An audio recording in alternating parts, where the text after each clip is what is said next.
سلام، من دکتر امین حسینی هستم و میخوام در رابطه با خودکشی و اقدام به خودکشی با شما صحبت بکنم.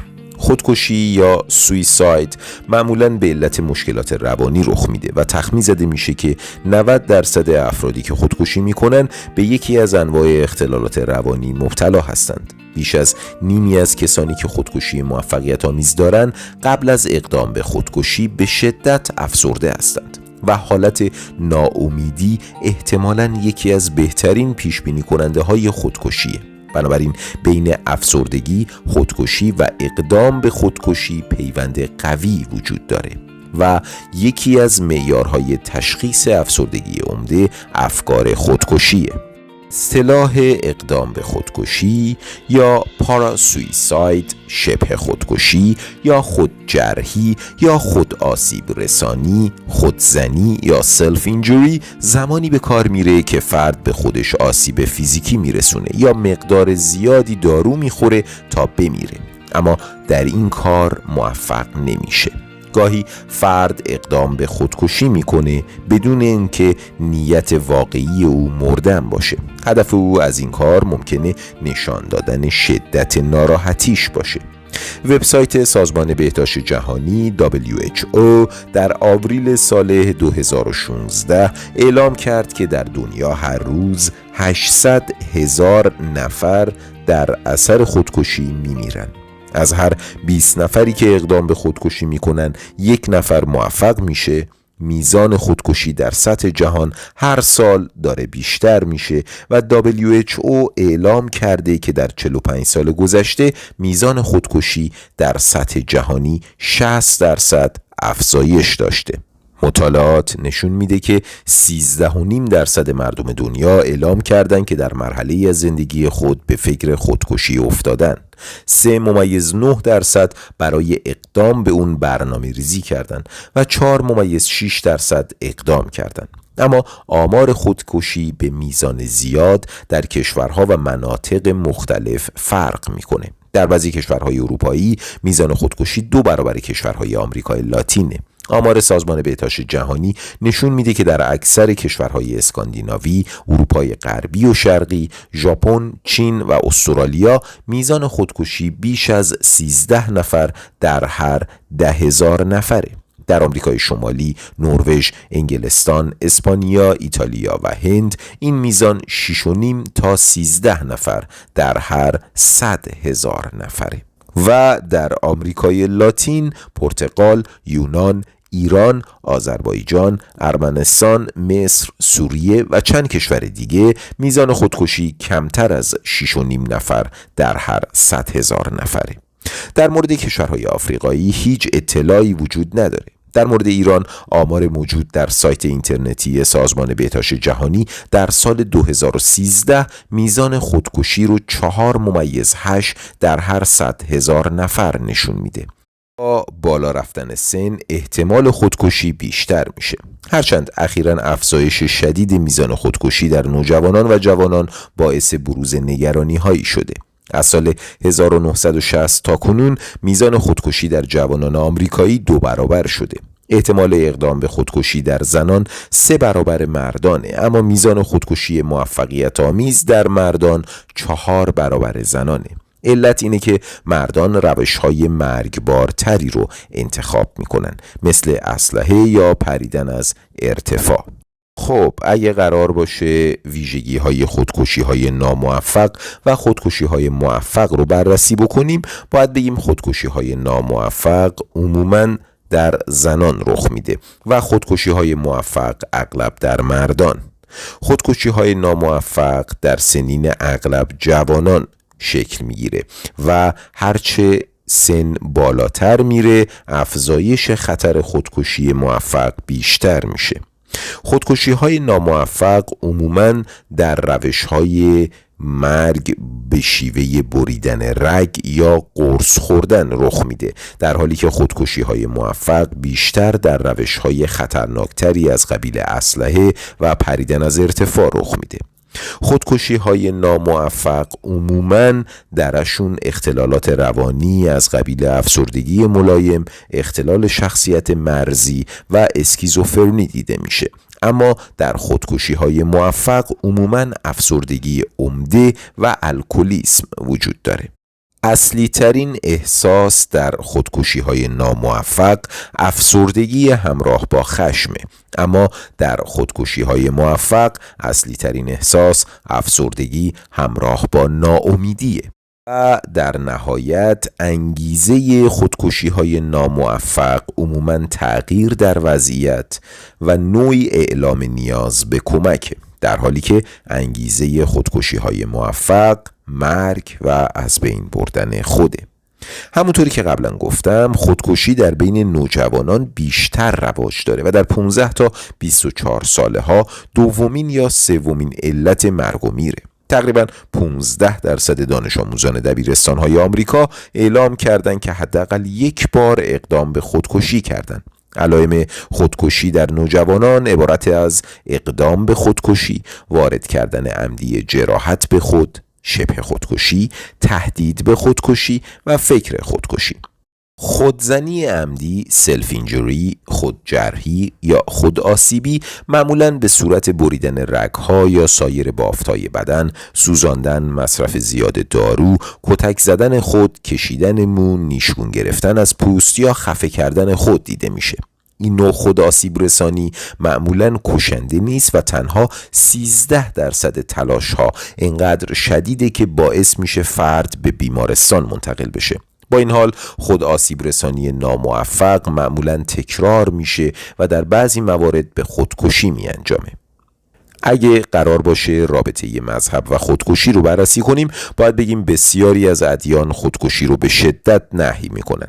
در کشورهایی که مذهب کاتولیسم و اسلام قوی وجود داره، نرخ خودکشی معمولاً کمتر از کشورهایی که در اونها محدودیت‌های مذهبی برای خودکشی زیاد قوی نیست. دلیل افزایش خودکشی نوجوانان نامعلومه، اما ممکنه چند عامل دخالت داشته باشه. اول اینکه نوجوانان امروزی به اندازه بزرگسالان در معرض عوامل استرس‌زا قرار دارن، اما توانایی و مهارت‌های مقابله با اونا رو ندارن. دوم، خودکشی یک پدیده روانشناختیه، اما در این حال یک پدیده اجتماعی هم محسوب میشه و اخباری که رسانه‌های گروهی درباره خودکشی اعلام میکنن میتونه باعث افزایش شدید خودکشی بشه. این واقعیت در مورد نوجوانان و کودکان بزرگتر بیشتر صحت داره و تحقیقات نشون میده که با اعلام خبر خودکشی یکی از افراد مشهور مثل خوانندگان و ستارگان سینما، میزان خودکشی در این گروه افزایش پیدا میکنه، یعنی خودکشی خوشه‌ای. و سوم اینکه بین افسردگی و سوء مصرف مواد ارتباطی قوی وجود داره و افزایش میزان استفاده از مواد مخدر و الکل در نوجوانان میتونه دلیل افزایش خودکشی و شبه خودکشی در این نوجوانان باشه. خودکشی خوشه‌ای یا کلاستر سویساید نام خود رو از بمب خوشه‌ای گرفته. بمب خوشه‌ای حاوی تعداد زیادی بمبک یا بمب کوچیکه. بعد از انفجار بمب اصلی تعداد زیادی بمبک با فواصل مختلف منفجر میشن. در خودکشی خوشه‌ای یک فرد مشهور و محبوب خودکشی میکنه و بعد از اون تعداد زیادی افراد با فواصل مختلف و به تبعیت از او خودکشی میکنن. خب بریم سراغ عوامل خطر یا ریسک فاکتورهای خودکشی. بهترین پیش بینی کننده خودکشی داشتن حداقل یک بار سابقه اقدام به خودکشیه، اما چون تنها 20 تا 30% کسایی که اقدام به خودکشی میکنن سابقه اقدام به خودکشی داشتن، باید به سایر عوامل خطر هم توجه بکنیم. خودکشی پدیده پیچیده‌ایه و عوامل خطر زیادی داره، از جمله عوامل روانشناختی، فیزیکی، شخصی، خانوادگی و اجتماعی. برای مثال در ابتدا خودکشی با افسردگی، اسکیزوفرنی، اختلال شخصیت مرزی، اختلال وحشت زدگی، الکلیسم و سوء مصرف مواد ارتباط داره. و سپس پیش بینی کننده های روانشناختی خودکشی عبارتند از ناامیدی و عزت نفس پایین. و در جایگاه سوم هم سلامت فیزیکی پایین و هم معلولیت فیزیکی هر دو پیش بینی کننده خودکشی هستند. همچنین در اکثر مواقع اقدام به خودکشی در نوجوانان با مشکلات خانوادگی ارتباط داره. مطالعات نشون دادن که خانواده‌های نوجوانانی که اقدام به خودکشی میکنن نسبت به سایر خانواده‌ها درگیری‌ها و اختلافات بیشتری دارن، سوء استفاده جنسی از کودکان بیشتره و کنترل والدین بر فرزندان ضعیف‌تره. خب بذارید مقایسه‌ای بکنیم بین شیوع خودکشی در اختلالات افسردگی عمده و اختلالات دو قطبی نوع 1 و اختلال دو قطبی نوع 2. به طور کلی احتمال خودکشی در افراد مبتلا به اختلال دو قطبی بیشتر از افراد مبتلا به اختلال افسردگی عمده است. اما درباره احتمال خودکشی در افراد مبتلا به اختلال دو قطبی نوع 1 و اختلال دو قطبی نوع 2 آمار ضد و نقیض هستند. نرخ شیوع اقدام به خودکشی در بیماران مبتلا به اختلال دو قطبی نوع 1 و اختلال دو قطبی نوع 2 به ترتیب 36.3% و 32.4% اعلام شده و برای شیوع خودکشی در اختلال افسردگی عمده هیچ آماری به صورت مشخص ارائه داده نشده. اما در تحقیقات این مشخص شده که ریسک اقدام به خودکشی و خودکشی موفقیت آمیز در بیماران مبتلا به اختلال دو قطبی نوع 2 از مبتلایان به اختلال دو قطبی نوع 1 و اختلال افسردگی عمده بیشتره. یکی از مهمترین پیشبینی کننده های خودکشی استرس زندگی یا لایف استرس و اکثر خودکشی ها بعد از یک رویداد مهم و بسیار استرس‌زای زندگی رخ میدن. نوع استرس های زندگی مؤثر در خودکشی در گروه های سنی مختلف متفاوته. در نوجوانان و کودکان بزرگتر رویدادهای منفی، مسائل عاطفی با جنس مخالف، جدایی و کشمکش‌های میان فردی نوعی استرس زندگیه. در میانسالان این رویدادها بیشتر مشکلات اقتصادیه. در سالمندان ناتوانی فیزیکی، معلولیت و وضعیت بد جسمانی اقدام به خودکشی رو موجب میشه.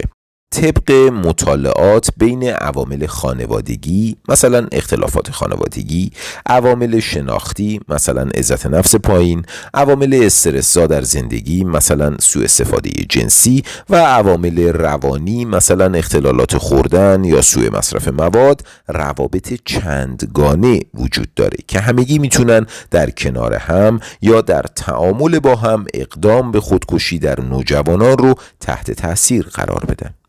خب اگر قرار باشه در رابطه با شناسایی علائم خودکشی و پیشگیری از اون صحبت بکنیم، باید بهتون بگم که شناسایی علائمی که نشون بده فرد جداً به خودکشی فکر میکنه بسیار مشکله. افرادی که قصد خودکشی دارن پیش از اقدام معمولاً آرام و منطقی به نظر میرسن و حتی علائمی نشون میدن که حاکی از بهبود وضعیت روانی اونهاست. این آرامش و منطق ممکنه صرفاً منعکس کننده دوره‌ای از تفکر و برنامه ریزی باشه، دوره‌ای که اکثر افراد مصمم در خودکشی از اون عبور میکنن. کسانی که برای خودکشی برنامه ریزی میکنن اغلب با دقت و به تدریج اموال خود رو به دیگران میبخشن یا اونها رو میفروشن. درباره اینکه بر سر خانواده چه پیش خواهد اومد دقیقاً نقشه میکشن و برای برنامه ریزی در مورد نحوه خودکشی هم وقت زیادی اختصاص میدن. نظرسنجی ها نشون میده که 39% کسایی که اقدام به خودکشی میکنن برای مردن عزم راسخ دارن و 47% نمیخوان بمیرن، بلکه میخوان فریاد استمداد خود رو به گوش دیگران برسونن تا مردم از درد و ناامیدی اونها آگاه بشن. همچنین این نظرسنجی نشون میده که 72% کسایی که برای خودکشی نقشه میکشن عملاً اقدام به خودکشی میکنن. برای پیشگیری از خودکشی بهتره روی کسایی که نقشه خودکشی میکشن تمرکز بشه و عواملی که نشون میده فرد در حال برنامه ریزی برای خودکشی هست رو شناسایی بکنیم.